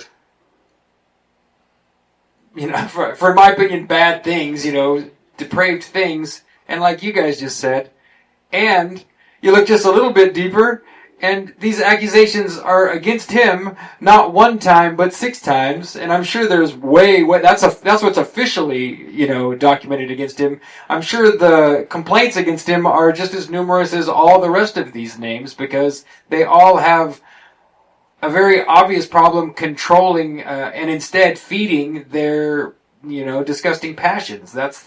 It's becoming very clear that huge groups of very well-known wealthy people are all completely off the chain with their passions, and it's coming out. It's being shouted from the rooftops that they're not okay, and they've been feeding us media and information and appearing as if they're supposed to be something like a spokesperson or a role model, and we're watching them all being ripped down, like iconoclasm, digital iconoclasm of these people. So. Well, what about the fact that the anti-movement here, the anti-child trafficking movement, the awareness movement, where people are becoming aware that this is how the government is run by these secretive organizations that are setting people up to be blackmailed with child prostitutes. Right. Okay, so the whole backlash movement that started basically with the Clinton emails coming out, and, the QAnon movement has continued it. Okay, so these people all pin their hopes on Donald Trump. And why can't they find someone to pin their hopes on that hasn't hung out with Epstein? Right. Isn't that weird that he's his friend? Right. Right. There's pictures of them together, right? Epstein together. They're within a mile of each other. Mar-a-Lago and Epstein. Trump has said Epstein is a good friend, and he has a similar taste in beautiful women. So very suspicious things. I'm not saying Trump's blackmails, but I think that the entire thing that Epstein was involved with, part of it involved blackmail, because when he got arrested, apparently there used to be a bunch of videos and stuff like that. And the girls testified, they stated to investigators that every time that they had relations with a man, he would debrief them. So Epstein would be there saying, tell me about what happened. What was his interests? How did that go? What was he like? Did he do any of this? Did he hurt you? So that's very suspicious. So that's definitely the big money maker in having an underage brothel, would be the blackmail factor. Absolutely. I mean, who's paying? Are people, you don't know who's getting paid under the surface. There was actually a recent development in one of the cases where a John Doe came in and said they didn't want the names of the girls released anymore. They don't even know who this person is, but somebody injected themselves into one of these cases. There were 3 cases. There's the original Epstein case that was taken against him by the federal prosecutor Acosta, right? So that was settled or arranged. The arrangement was made in 2008. Then there were 2 additional cases. One was Edwards versus Epstein that involved a statement Epstein made towards Edwards that Edwards sued Epstein about. That was actually just finalized in December of 2018. And then there's another case between Virginia Roberts, one of the alleged victims, and Ghislaine Maxwell, Robert Maxwell's daughter. We can go into Robert Maxwell, who was a scoundrel in the UK. He actually once thought he was a rival of Rupert Murdoch. So that was actually the relationship between Epstein and Ghislaine was how Epstein got social imprimatur, is because Maxwell was in social elite circles. Anyway, the third case is between Virginia Roberts and Ghislaine Maxwell, which I think is ongoing, which is what has involved Cernovich and Dershowitz. But it's about the primary issue is about a misstatement by Ghislaine Maxwell to Roberts that said that she was lying. So she said she was lying, and so Robert sued her. And her lawyers, I mean, she got, I don't know who's talking to her, but she like hit the bullseye by getting the right lawyers involved. So there's people who are in trouble. But anyway, there's 3 cases involved. I lost my train of thought, but I sent you, going back to your statement about Dershowitz being a sketchy guy going all the way back. There's a really good article I would suggest all of you read. It's Israel defender Alan Dershowitz has a long history attacking sex abuse victims, and I put that in the chat if you can share that. Thank you. Yeah, I think I first heard of Dershowitz because of the Bill Clinton scandal. He was someone they interviewed almost every night when that was happening with Lewinsky. So right, I mean, but he goes back. What is it? He did the Von Bulow case where he supposedly killed his wife with an injection of, was it adrenaline or something like that? Remember Von Bulow? I don't. Yeah, so Von Bulow was really how Dershowitz really got his start as a defense attorney. And Von Bulow killed his wife allegedly killed his wife by giving her an injection of, what is it if you have diabetes? What's the stuff you have to take? Insulin? Insulin. So he gave her a super high dose, allegedly, of insulin and killed her. and Dershowitz got him off. And then he obviously defended OJ. And now he's defending Epstein. So he's been associated with some very sketchy stuff. But you got to read this article. It's interesting because he does attack these people. I had a really good interview if you guys want to listen to it. Her name is Roberta Glass from True Crime Report. And she actually went to this hearing and stood next to Dershowitz and all these people while she was there. And this hearing was recent. It was within the last month. And her commentary is interesting. But the court used the term slut shaming because that's what Cernovich and Dershowitz are being accused of, is that they want the girls' names to do exactly the reason why, the rationale why their names are kept secret. Instead, they want to give them a hard time. Right, because so that's what the court's worried about. And the Castle, he was a superb lawyer with a Class A legal pedigree, is saying, well, we can just sit in court and make arrangements and divulge what we want to divulge by still keeping things secret. So it's a very interesting development. But yeah, Roberta Glass, True Crime Report. It's really interesting. I heard a not too old clip of you, and I know it's Ed Opperman, right? You kick it with Ed Opperman quite a bit, right? I am his producer. I produce for his show. So really all that job entails is me getting him guests. Cool. Okay. So what the reason I brought him up is because I do like that Ed always re-interjects Trump into the whole thing, because it seems like somehow he's got a pass, which is the weirdest thing. Like, they put him up in one type of media, legacy, lefty media, completely Satan incarnate, right? And you come over to the other side, and it's like, just kind of keep it on the DL. But like, what, his island is a boat ride away or a short hop in a plane. There's all these connections, and the main reason the reason Ed jumped into my head is because, for one, that man's he's a professional investigator. He's a PI, right? He's a licensed PI, correct? Right, he's a PI, and the way he describes the details, you can tell he's holding back a terrific amount of information because he can't say it.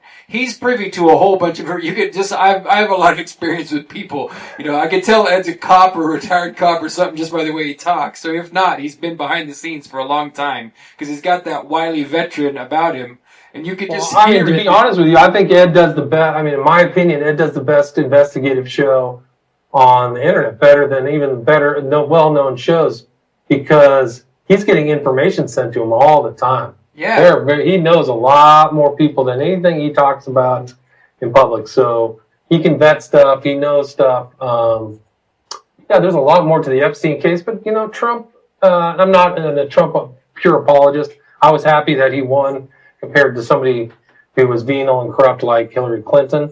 But he was mixing within the group of the hyper elite, for his whole life. He was born into wealth. He had wealth from his parents, and so those are the people that he associated with. He used to be friends with the Clintons, you know? Yeah. You can see in pictures together, them hanging out, joking around. So, and I think he was actually a major donator to the Democratic Party. So he's not like a super rigid Republican. So, but that's their class is these two. I mean, Epstein, I mean, some of these cases, if you look at some of these videos from the Edwards case where they were giving press conferences, Epstein had like planes, trains, automobiles, like almost an army of transportation. He was going to New York. He was going to New Mexico, to his island in the Caribbean, Miami. Like he was constantly moving, talking to people, inspiring people. I mean, he had friends with, I mean, he was arguably, at least Ed says that he was an essential person working with the Clintons to set up the Clinton Foundation. So you had this kind of guy who was mixing it up with really the elite. Do we know what he's doing now? Like, is he seen hanging out with people? Does he dare to show his face anywhere? I mean, I don't know. What's a good point? Because when he lost his suit in December, it was a super long suit with Edwards. He had his high-priced lawyer. The part of the judgment, my understanding, was that he had to make an apology. But he had his lawyer read. He wrote it. His lawyer read it out. So I don't know what he's doing. I heard a rumor from one researcher that he bought another island for $20 million in the Caribbean. So I really don't know. I know that there's a lot of settlements and a lot of things under the surface that involve Boyce Flexner and the victims. And so there are a lot of things that haven't hit the courts, you know. These are just 3 of the cases that hit the courts, so there's a record. But that means that all these other cases that, you know, if there's a settlement, they're just kept quiet. So it was interesting that Dershowitz came out of this hearing that was last month in New York at the district court, and I think he let it slip. He said that Anyway, he said something that I think was supposed to be confidential information. So there's a lot of stuff going on it's still going on with Epstein. So I don't know what he's up to. I really don't. You're not going to tell us what it is? Well, okay. So the way that I read it, so when you go into a settlement and this is the same for any general settlement, is you sign all types of clauses and things like that maintain its confidentiality. That's usually it, unless there's a special provision that this is supposed to be publicized with a number. You're not supposed to ever disclose the number. And in that, the guy's name was Goodman. He was kind of like a independent researcher, activist. Shoved a mic in his mouth, and I could have swore.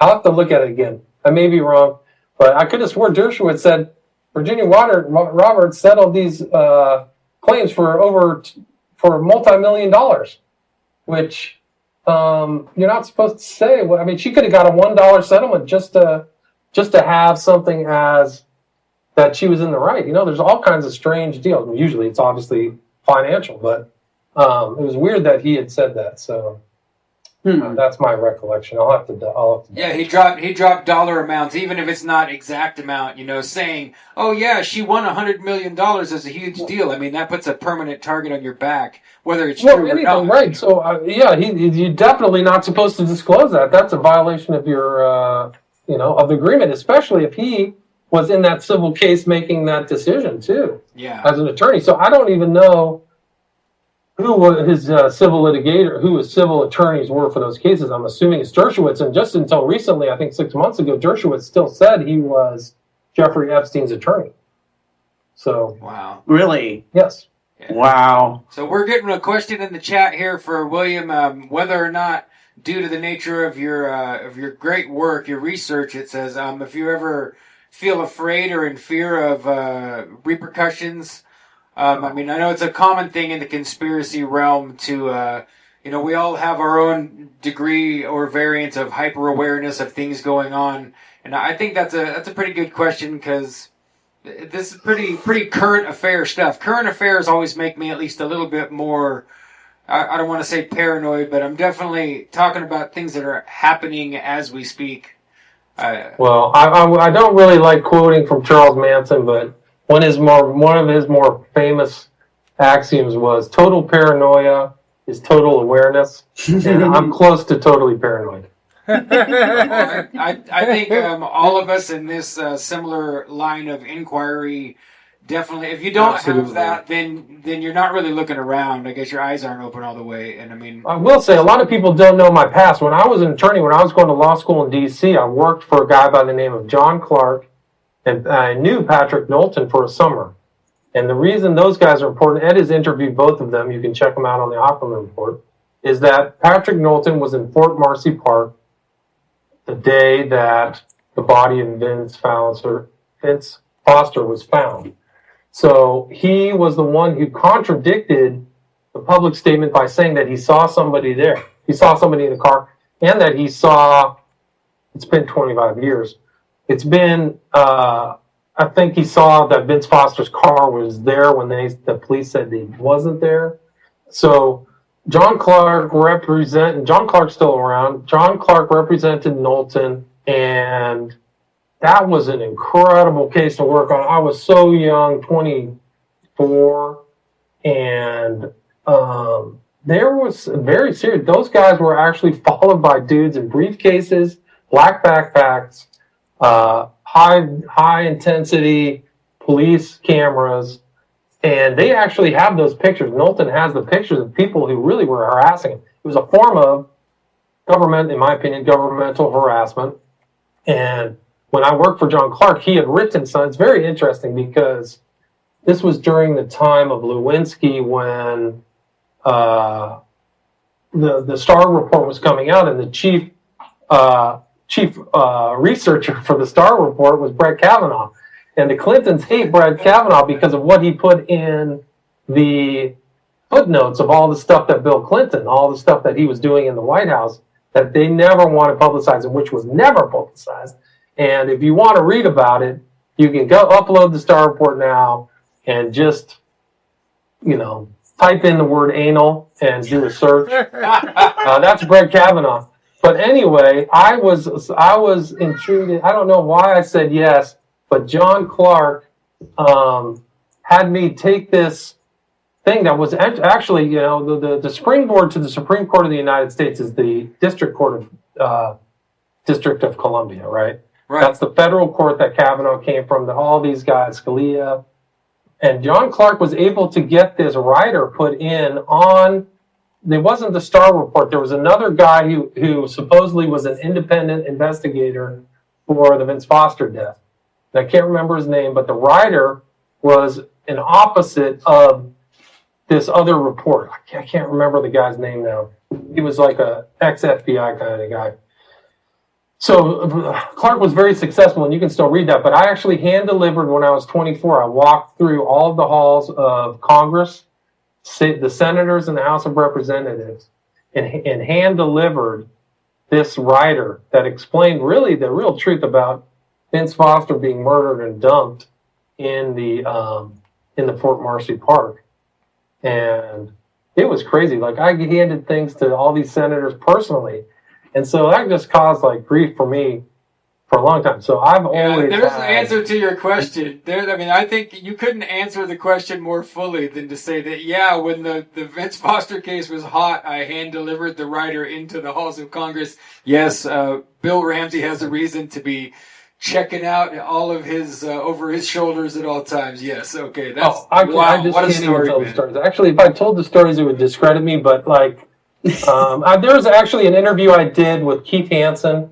God bless him. I don't know what happened to Keith Hansen, but he was really one of the first kind of interviewers.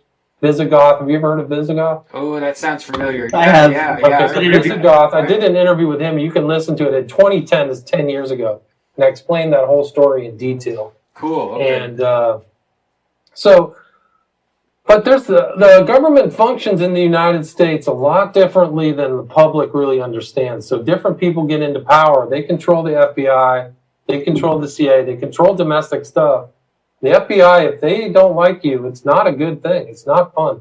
So, if somebody does something corruptly and they have a corrupt FBI people, so I would say for sure, what I do is extremely dangerous. It is. I tell people if I get found in a bathroom with a red rope around my neck tied to the doorpost, I was murdered. Yeah, absolutely. Yeah. So that makes me. I haven't thought of this name for a long time, but you talking about that stuff must have stirred up my subconscious. Can you tell us? Do you know anything about Trafficant? James Trafficant? Yeah, Jim Trafficant. I remember James Trafficant. I remember there was a lady named. They always called her Christian Attorney Linda Kennedy, and I followed her work because I was obsessed with a man named Peter Kawaja. I don't know if you've never heard that. Maybe I'll private message you later, and I'll point you in some directions that they tie into your work. But I remember Linda Kennedy saying that Trafficant was given diesel therapy, that they just keep booking him flights and stuff when he was in the process of getting in all that. I don't remember what the charge was against him. It was all trumped up BS in my opinion. I just don't remember it. But diesel therapy, huh? Yeah, just flight after flight in handcuffs and never get to jail and get booked in and then immediately have to leave again and all this kind of stuff. Right. Yeah, that sounds correct. I think they got him on really on nothing. I mean, compared to what some of these other guys do, I think he was taking money and fixing a fence in his house. Yeah, it was nothing. There was a trumped up BS charge, but yeah, that's a shame. So here's the thing that I'd hand deliver. Let me see if I can find it. Star Report. You gonna say something, Tracy? I was just going to say I'm going to have to bail here soon because I need to take care of my kid. Yep, no problem.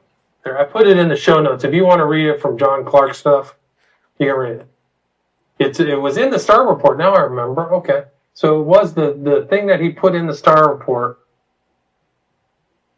Cool. It was actually agreed upon by 3 district court judges. These were the top of the legal career. Let me see. Yeah, this is very interesting. This is like a piece of history. This goes back. Yeah, it was.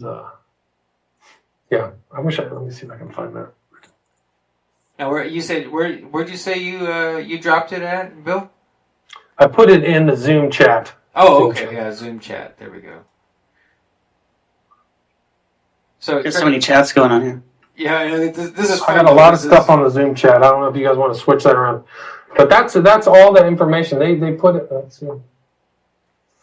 Yeah, and some of these people are friends with Trump to this day. Christopher Ruddy, who was an investigator into the Vince Foster death, is friends with Trump. I mean, all these guys are still around.